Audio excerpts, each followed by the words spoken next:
সূর্যি মামা উঁকি দিচ্ছে আর বাচ্চারা সানবাদ করছে। এটা যে গ্রামেরই দৃশ্য এটা আপনাদের বুঝতে নিশ্চয়ই বাকি নেই, এবং অবশ্যই এটা শীতকালের সেটাও বুঝতে বাকি নাই, তাই না? আগাম শীত চলছে, গ্রামে কিভাবে শীতকালটা আমরা এনজয় করছি চলুন তবে। হ্যালো বন্ধুরা, নভেম্বর মাস চলছে আর এর মধ্যে কিন্তু গ্রামে শীত পড়ে গেছে। গ্রামে যে এখন শীত পড়েছে তা না, বেশ কিছু দিন মানে গত মাস থেকেই শীতটা পড়ে গেছে। তো গ্রামে শীত উপভোগ করার জন্যই বাচ্চাদেরকে নিয়ে গ্রামে আছি, যে দু একদিনের মধ্যেই আমরা ওদেরকে গ্রামের শীতটা উপভোগ করাবো। এই প্ল্যান নিয়ে আসলে এসেছি। আর ঘুম থেকে উঠে দেখি আমার বাচ্চা আমাকে টানতে টানতে মাঠের দিকে নিয়ে যাচ্ছে। এখন ফ্রেন্ড ভাইয়া বলেন, বন্ধু বলেন, সবই হচ্ছে আফিফ। আফিফই হলো ওর ফ্রেন্ড ভাইয়া, তার বন্ধু, খেলার সাথী, সবকিছু। তো ফ্রেন্ড ভাইয়ের সাথে তার খুবই আন্ডারস্ট্যান্ডিং, এবং সে সবসময় দুই ভাই ম্যাচিং ম্যাচিং গেঞ্জি পরার চেষ্টা করে।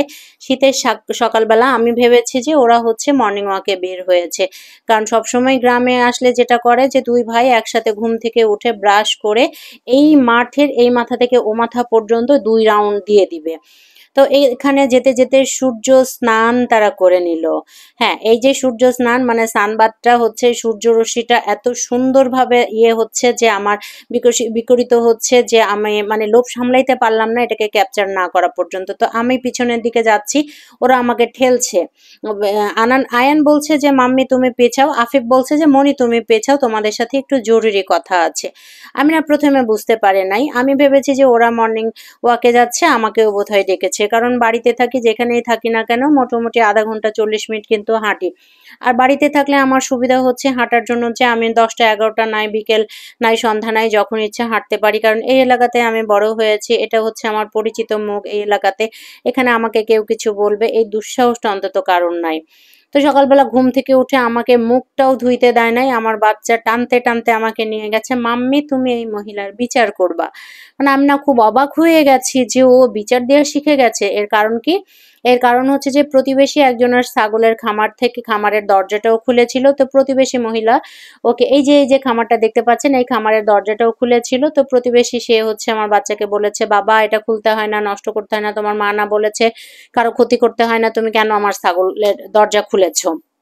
এখন আমার বাচ্চার কথা হলো যে মা আমি তো ছাগলকে পাতা খাওয়াবো, উনি কেন আমাকে না করলো, তুমি আজকেই আমাকে বেবি ছাগল কিনে দাও। ওর জন্যই আমার বাবা সব সময় দুটো করে ছাগল কিনে রাখে, যে ও আসলে খেলবে। আর এই সূর্যরশ্মির এই ভেলকি খেলা আমার এত ভাল লাগছে সকালবেলা করে, যে পুরো শীত, কিসের শীত, এখন কিন্তু 8টা 8:30 বাজে, তারপরে পুরো বাগানটা জুড়ে কুয়াশা। আর বাচ্চারা যেহেতু ছুটোছুটি লাফালাফি করছে ওদের পেছনে আমার থাকতে হচ্ছে, কারণ হচ্ছে এখন আমাদের এলাকাতে প্রচুর পরিমাণে কুত্তা থাকে।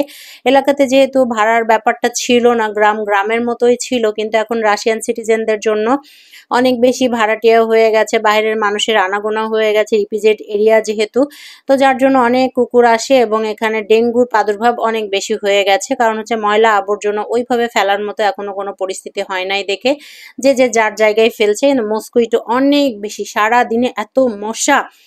তো বাচ্চাদের নিয়ে আমি বুঝে আসতে আসতে আবার তারা সানবাদ করছে, আমিও একটু দাঁড়িয়ে থাকলাম, যে আসলে আমার কাছে বিষয়টি অনেক ভালো লাগছে। সূর্য মামা যেভাবে উকি ঝুঁকি দিচ্ছে, শীতের মধ্যে সূর্য মামাকে আমরা কত ডাকাডাকি করি না, আবার গরমের সময় এই সূর্য মামাকে আমরা কত বকাঝকা করি। তো এই জায়গাটাতে আমাদের বাড়ির পাশের এই জায়গাটাতে হচ্ছে শীতকালে ভীষণ মজা, দুপুর পর্যন্ত আমরা এই জায়গাটাতে চেয়ার নিয়ে বসে থাকি, চুল শুকায় বা সব বাচ্চারা খেলাধুলা করে, আমরা ওদের সাথে গল্প করি। এখন ওরা উল্টা দিকে হাঁটছে, সোজা দিকে হাঁটছে, আমার সাথে কত রকম কাণ্ডকারখানা করছে। আমিও পুরো বাগানটাই ওদের সাথে করে ঘুরে আসলাম, এবং বললাম যে না বাবা তোরা আর এমন করিস না, এবং সকালবেলা করে বের হতে হবে না। এর মধ্যে কিন্তু অলরেডি আমার বাচ্চার ঠান্ডা লেগে গেছে, কারণ শীতের বেলা ও সকালবেলা করে যেহেতু ও বাগানে প্রত্যেক দিনই হাঁটাহাঁটি করছে, তার জন্য ওর অলরেডি ঠান্ডা লেগে গেছে। আর এখনো আমি চাকের মধু কালেকশন করতে পারি নাই, মোয়ালদের সাথে যোগাযোগ হয় নাই, সোফার ওর একটু কষ্টই হচ্ছে। এখন বাচ্চাটাকে নিয়ে আমি যখন যাচ্ছি, আফিফ তো চাচ্ছে যে আরো কিছু রাউন্ড দিবে, মানে মেইন রাস্তার উপরে উঠবে। আর এই পুরো বাগানটা আমি আপনাদের একটু দেখিয়ে দিই, যে শীতকাল আসলেও 8টা 9টা 10টা পর্যন্ত কিন্তু এই পুরো বাগান জুড়ে হচ্ছে কুয়াশা থাকবে। তো এই কুয়াশাটা আমাদের কাছে অতটা এখনো বেশি খারাপ লাগছে না, কারণ হচ্ছে যে এখনো কিন্তু শীত পড়ছে না। এখানে নাফিজ প্রতিবেশী ভাগ্নে হয়, নাফিজও হচ্ছে এখানে সানবাদ করছে, মানে সূর্যের মধ্যে দাঁড়িয়ে আছে, ওর কাছে অনেক শীত লাগছে।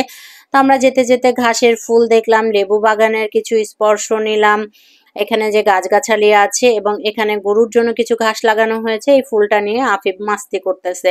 তা আমার মনে হয় যে গ্রামে যারা থাকেন, গ্রামের সৌন্দর্যের উপরে আসলে বেশি কিছু নাই, গ্রামের সৌন্দর্য অনেক অনেক টানে আমাকে, গ্রাম অনেক ভালো। তো সবাই ভালো থাকবেন, নিশ্চয়ই আমাদের গ্রামের শীতের সকালের ভিডিওটা আপনাদের ভালো লেগেছে। আমার সাথে থাকবেন, আমার পেজের সাথে থাকবেন, ফলো দিয়ে রাখবেন, সাবস্ক্রাইব করবেন। বাই।